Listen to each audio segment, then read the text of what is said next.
Welcome to One Chemistry. This is 365 Chemistry series. Daily one question for you.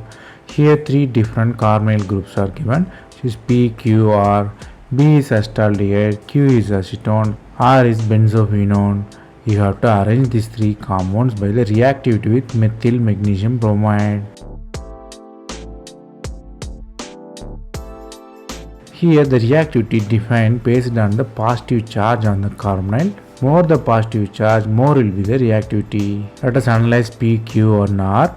The positive charge on carbonyl near to the phenyl group. So what really happens is the positive charge on delocalization, it will be not available for CH3 minus attack.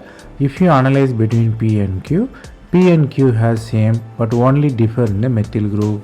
CH3 is electron donating group, decrease the positive charge, so it is less reactive.